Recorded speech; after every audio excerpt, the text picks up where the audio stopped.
Good morning, students. Welcome in our online classes of subject English, chapter 3, section 2.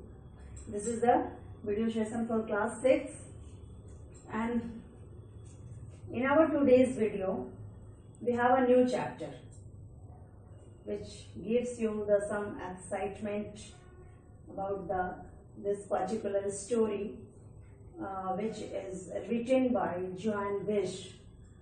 The writer is here, Joan Wish. एक बार मैं हिंदी में आपको समझाना चाहूंगी कि हमारा आज का टॉपिक है building a shelter written by John Wish. Building a shelter. What do you mean by the shelter? First of all, let's discuss about some main points. After that, we will go to discuss some keywords of this chapter. So before go further, we discuss about this building a shelter. Which is the word meaning? What is the word meaning of shelter?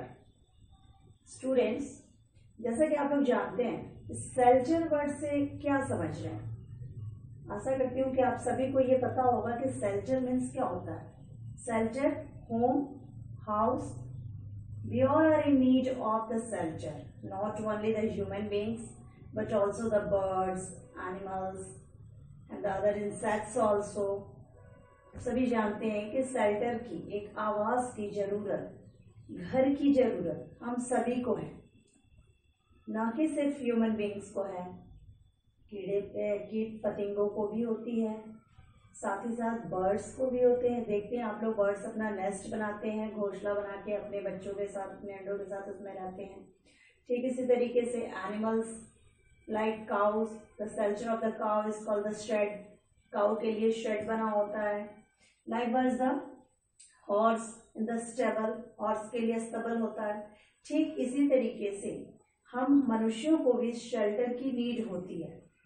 तो हम जहाँ जहाँ भी रहते हैं अपने लिए एक घर बनवाते हैं, एक आवास का निर्माण करवाते हैं या करते हैं. बट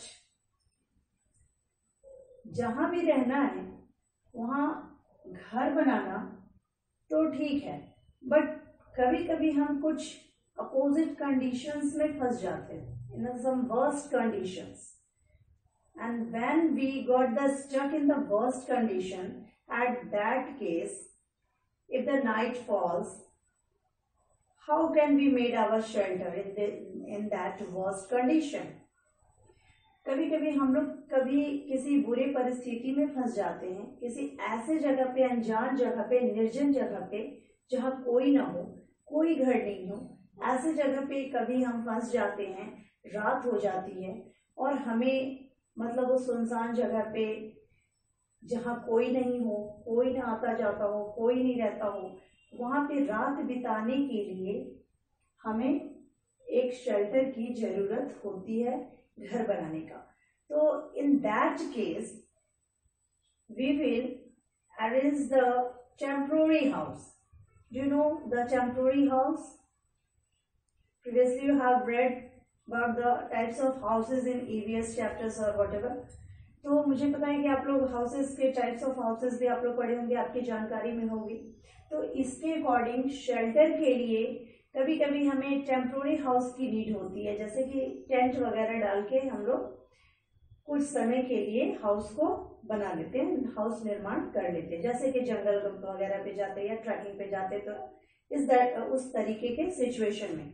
बट यहाँ पर जो स्टोरी है जो कि आपको पढ़ना है, उनमें जॉन विश ने ये एक्सप्लेन किया है, ये एक्सट्रैक्ट है बिल्डिंग शेल्टर से लिया गया है, जिसमें बताया गया है कि कैसे जंगल में एक नदी किनारे एक आइलैंड पे फंस जाने पे, शिप के डिस्टर्ब होने से पूरी फैमिली मेंबर ने मिल के और whatever the some small things they have, they built a shelter, temporary shelter for them, and that shelter was upon a giant tree. तो यहाँ पे इस चैप्टर में यही मैं इंट्रोडक्शन में आपको बता रही हूँ कि यही डिस्कस किया गया है कि विपरीत कंडीशन में कैसे एक फैमिली जो कि नदी के किनारे किसी सुनसान जगह पे फंस जाने की वजह से वो लोग अपने लिए एक शेल्टर का निर्माण करते हैं, एक घर का निर्माण करते हैं जिसमें कि वो जंगली जानवरों से सुरक्षित अपने पूरे परिवार के साथ कुछ दिनों के लिए रह सके। Okay, and our today's video we first discuss about the keywords. तो मैंने तो यहाँ तक आपको थोड़ा सा इंट्रोड्यूस किया इस चैप्टर के बारे में, बट बिफोर गो फर्दर, आगे जाने से पहले अब हम लोग कुछ कीवर्ड्स पहले जान लेंगे बच्चों, जिससे आपको कि पढ़ने में और स्टोरी को समझने में कहीं भी प्रॉब्लम फेस नहीं हो। तो first word is ladder. What do you mean by a ladder? Ladder, a piece of equipment that is used for climbing upon something. Ladder का मतलब है कि a piece of equipment that is used for climbing upon something. एक ऐसे equipment जिसका कि use हम लोग किसी चीज के ऊपर चढ़ने के लिए करते हैं। The next word, giant tree.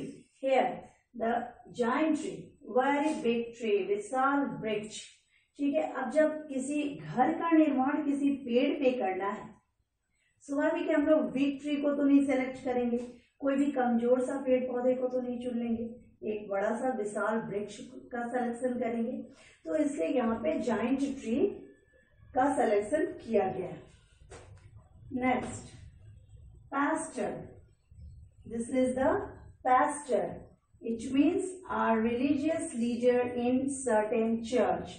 Pastor means एक धार्मिक नेता कह सकते हैं, पादरी किस्म का, जो कि चर्च में देखरेख करते हो। ठीक है, सर्टेन चर्च, किसी भी चर्च के जो हेड होते हैं, जो लीडर होते हैं, उन्हें क्या कहा जाता है? Pastor. Come to the next word. The next word is marooned. What is our next word? The next word is marooned. It means in a place where you can't live, means not suitable for living.